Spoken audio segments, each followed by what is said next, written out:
See, we've been married 5 years. 6. Therapy exposition.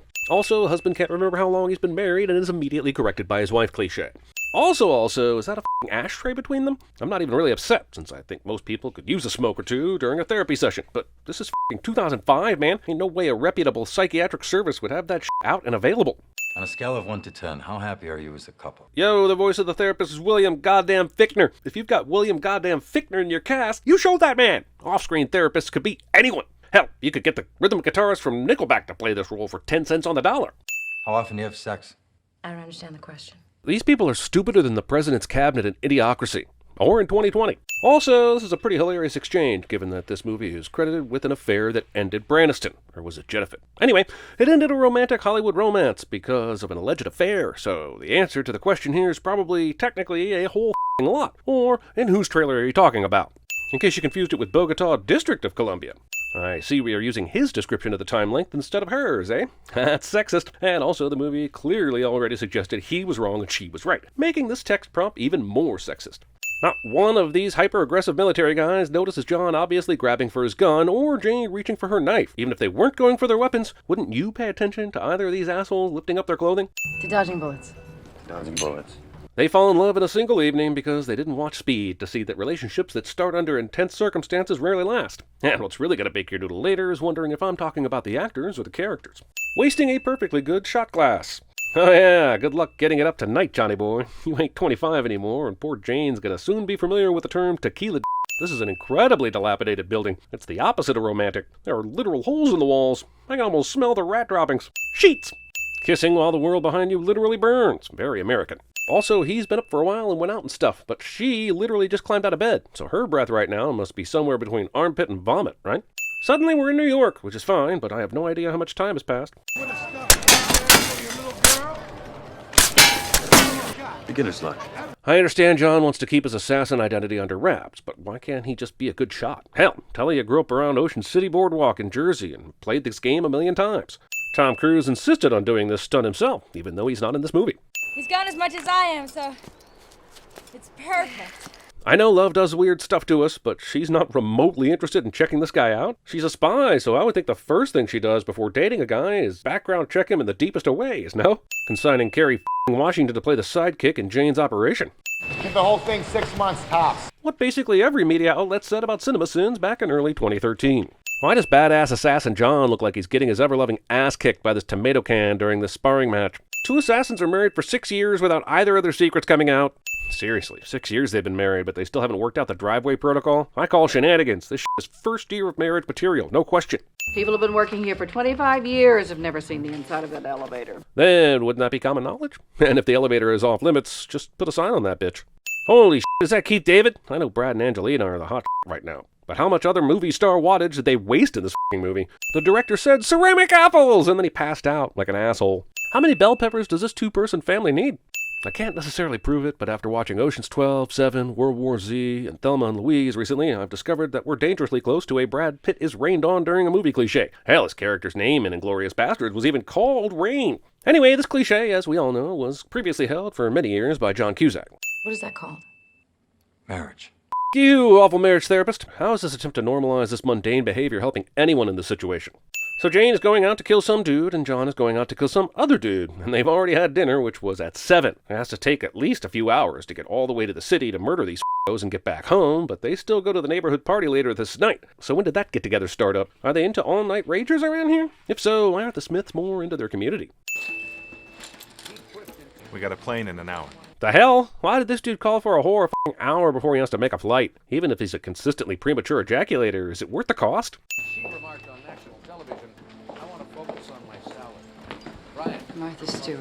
I'm sorry, Jane, but you have to phrase your response in the form of a question. This whole I'm drunk and was looking for the bathroom, but can I play poker with you routine goes on for some time. She put that on at the house and he didn't notice? That looks like something that takes at least an hour to get into, and probably with the help of other people. Okay, John should legit be f***ing wasted at this point. Tolerance is tolerance, but he pre-gamed on the way over here after drinking his martini and wine at dinner, then had a couple extra shots before he went into the game, and now he's getting hammered with the guys. No f***ing way he can see clearly enough to eventually kill this entire room. Man, thank God this guy was into bondage for her to sneak in like this. Otherwise, she'd have had to kill him in some non-convoluted fashion. No one sees this woman Spider-Manning down onto the sidewalk. I can't play the music, but I assure you that they're playing Amy Grant's Baby Baby during this party. And I don't care how f***ing lame the neighbors are. Ain't nobody playing that song at a party in 2005. Pursuant to Neighborhood Code 97 CFR 128 Section A.783, that is grounds for immediate eviction. This hideout is obscenely cool, but how the hell did John get it installed without Jane knowing? They had to dig the foundation, run electric, and equip it with this super duper spy shit. Even if they have separate bank accounts, you don't think Jane would have noticed massive construction jobs going on in the f***ing tool shed? I need you to make sure the target does not change hands. Who is this Atlanta bot, and why does it have to be all Charlie's Angels style? Don't you think John has earned enough props to be able to know who his boss is and see her on a regular basis? The target is being moved across the border to a federal facility. What? John's boss just clearly told him. They're making a ground-to-air handoff to Heli, 10 miles north of the Mexican border. So how do they both eventually show up at the same place if John is in America and Jane's in Mexico? Lara Croft, Zoom Raider. I'm no expert in assassin binoculars, but do you get the best results when you wear your sunglasses while using them? John survives this. I don't care if he does have a vest on. Don't you think Jane has some firepower that would make it through that shit? Guys, I hope you're sitting down. This may come as a shock, but Brad Pitt is eating during one of his movies. I know, it's hard to believe, considering how committed to fitness and a healthy diet he clearly is, but I had to point it out for its rarity. It's father. They call the assassination boss guy father? A little patriarchal for an all-female hit person office, no? You have 48 hours to clean the scene, Jane. Arbitrary timeline for Jane to take out her competitor is arbitrary. The sequence of them being suspicious but not sure of each other is pretty f***ing fantastic, especially considering the chemistry between the leads. But how did they develop this so quickly? Sure, John saw the address from the computer, but that could easily be a fugazi, right? And all Jane is going off for her mistrust is literal footage of John pissing out in the desert. I like that they play this out, but I hate how they play this out. He keeps calling it a pot roast, and that's pretty clearly prime rib or some such. Pot roast is almost never served medium rare or even sliced like a steak. The whole point of roasting it in a pot all day is that it falls apart with the touch of a fork. You don't need a steak knife? Dude, I know you're trying to prove she was the other killer, but there's no need to waste an entire bottle of good wine for it. I find it really odd that they find out they are both assassins and they just start trying to kill each other. Their love is instantly superseded by duty. And yes, the movie tries to set this up with the troubled marriage and therapy stuff. And her boss father said something ominous about, you know what happens if you don't find and kill this guy or whatever. So maybe that's death, but still, they have been in a relationship for 6 years and they just drop it? You know, it's dinner time, 7:10 p.m. at most. Someone would see his ass with a large silenced gun running through all these backyards.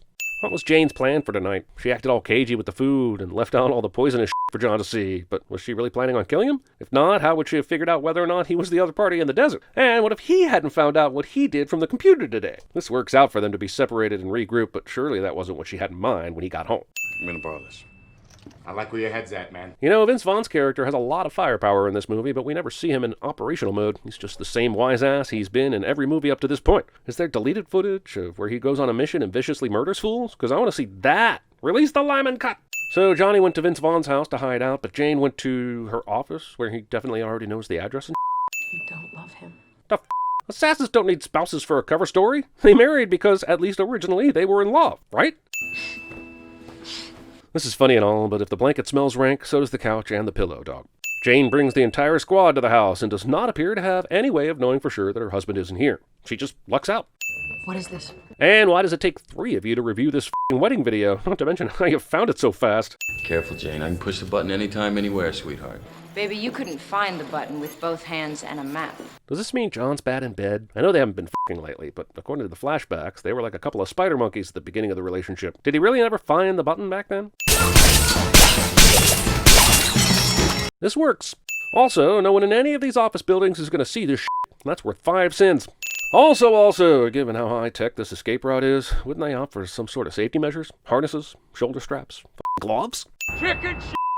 Pussy! Okay, I know they're mad, but John wins this round. Jane is a chicken shit if she ran away from her office where all of her supplies and staff were. How's John a pussy if he infiltrated the entire operation within hours? There are a million different insults that would work so much better here. This is a very conspicuous piece of machinery to have taken down 30-plus flights in an elevator and out onto the streets of New York City without anyone taking pictures or thinking it's weird or calling the cops or the news. She's the enemy, and she could be outside right now. How would Jane know where Eddie lives, though? Surely she hasn't been over here, since he's got weapons all over the place right out in the open. Is he listed in the phone book or something? First and last warning, John. Get out of town.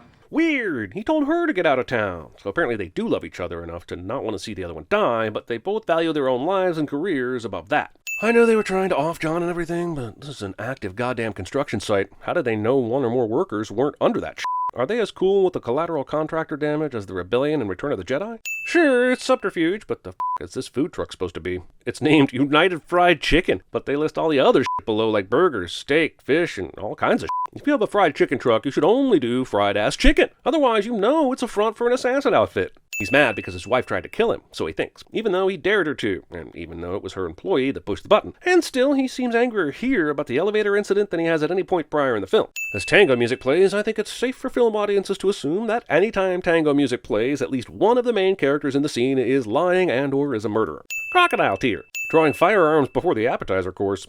I'll have a martini.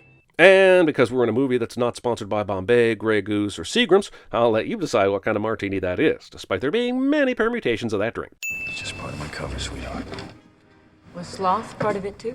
No, he's Wrath, Jane. Didn't you see that movie about 10 years before this one? Careful with your insults, or you may end up being delivered in part by UPS to a rural location. Also, where in all did either of them put their guns just now? No one sees this! It's all John, sweetheart. They have been married for 6 years! She f***ing knows his inside and out, even if they've been having marital issues lately. No exits up there, Jane. He says this before she turns to go up the stairs, when she could have turned right to go down those other stairs. You know that you're ticking. Thank God for this old bastard hearing the ticking, no? Otherwise, the movie ends right here.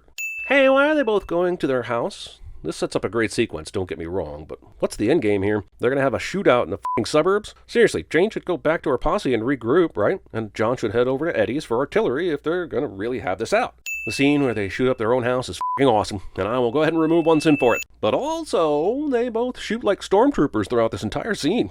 Movie briefly turns this sequence into a Tom and Jerry cartoon, and I'm not sure it works, since this scene of husband and wife hunting each other with semi-automatic weapons is way less violent than those episodes. So, Express Yourself plays under this scene of these two finally fighting hand-to-hand, and it's uncomfortable. They have pent-up aggression from their marriage, but they are now acting out because of the assassin thing, thus conflating the emotional marriage baggage with the employment baggage of being hit persons. Come to Daddy. Who's your daddy now? This is the worst dialogue to ever give me an erection. Just like Bourne Identity, this movie's hand-to-hand action scenes are cut to hell. No, they both just shot each other. But instead, movie says neither did, because I guess they're having second thoughts about killing the other now that the bullets are up close. All those bullets they fired earlier were practice? And how the did they get guns at the exact same time? Murder sex! Angelina is indeed the bone collector. Whoever is in charge, father probably, sends Vince Vaughn kill orders for both Jane and John Smith, suggesting some kind of surveillance into their home to know they quit fighting and started f***ing. And that's a violation of their privacy, man. So the mailman pulls up, then pulls out a machine gun in the open view of everyone. And I'm just wondering why he needs the mailman cover if he's going to be this obvious with the weaponry and No one will be seated while they make comically exaggerated baseball signs in competition with one another for dominance. Even if they haven't seen one of these before, why would they stick around to watch what it does? Do they think it's going to pull a Wall-E and show them the seedling it's been protecting? This explosion is so fake-looking that the green screen immediately retired from service out of shame. Movie just showed us that the neighbors around here are super nosy, but not one of them ran out of their house right now to see what that massive explosion was. This movie's fun. It's right on that line between action, romance, and comedy, and I haven't enjoyed a movie like that since, Speed. Ah, yes, those abandoned New York City highways, where you can have a high-speed chase during what must be the peak of morning rush hour with no discernible traffic to derail your escapade. They're bulletproof! Oh yeah? How about the tires, asshole? This Buick really just ambled right through all that carnage back there, eh? Driving the speed limit, oblivious to the destruction that was wrought mere seconds ago. I have a feeling this lady is really focused on getting to McDonald's for her morning McMuffin. I'm sorry. Eddie, It's nice to see you, Jane.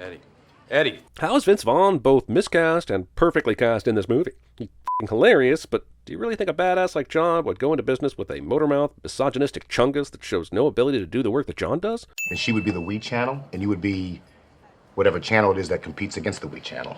We channel jokes stand the test of time. Just stay there and wait for my mark. He ignores her, and the plan nearly goes wrong because they are bickering. I put nearly in quotes because nothing ever truly goes wrong for these people in action scenes.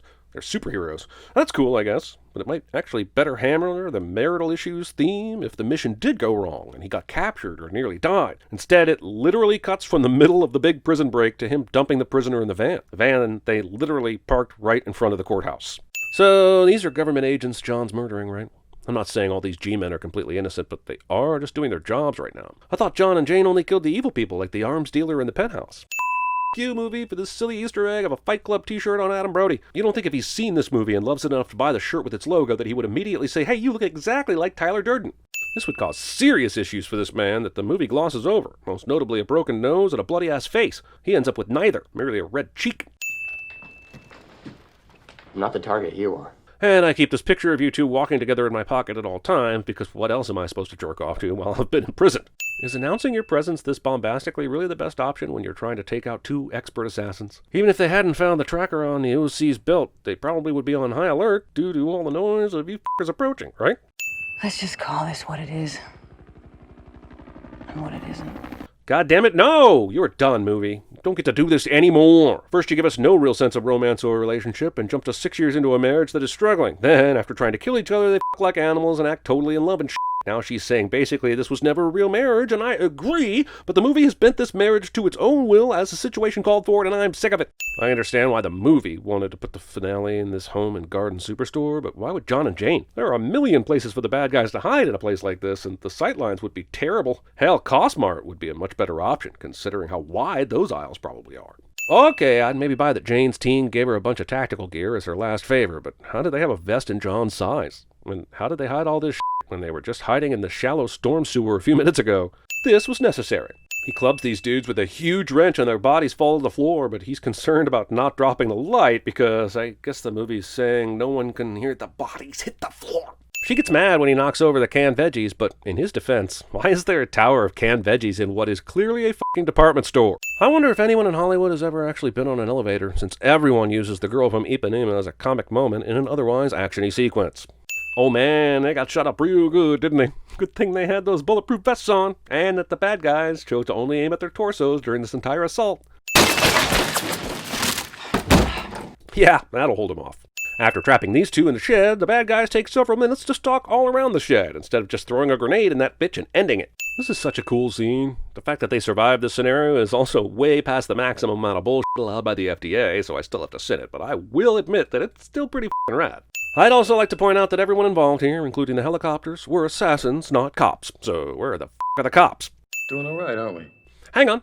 They won? How? They just killed all the henchmen in that one battle and the assassin bosses just backed off. That's what happened. I mean, the movie doesn't say that's what happened because the movie doesn't say what happened.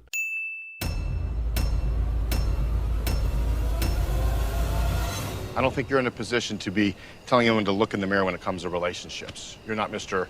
I try so hard at my relationship.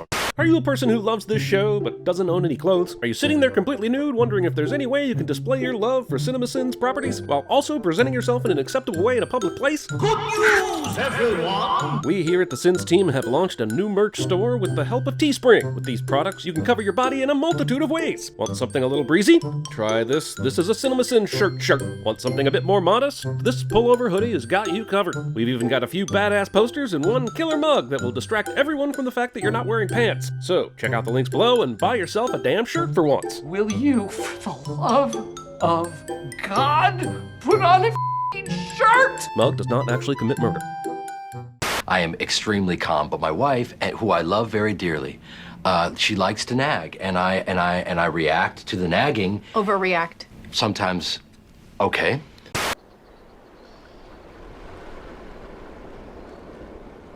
Hey, George, you got anything to eat, dude? Yeah, I got some sandwiches. Lou, come on, man. Oh, well, he's very popular, Ed. The sportos, the motorheads, geeks, sluts, bloods, wastoids, dweebies, dickheads, they all adore him. They think he's a righteous dude.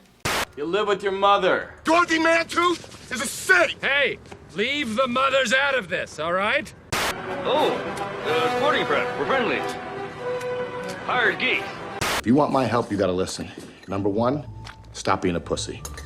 Number two, make a move. Number three, you know it. Come out to the coast. We'll get together, have a few laughs. Be cool, John. She's a liar. You're Beretta. They believe every word because you're super cool. Percussion grenades. I was partially deaf that night. It's a bull shark. Scraped me when I was taking samples. I can't hear. I can't. There's blood blisters on my head. According to the show, she was the deadliest woman in the world with a knife.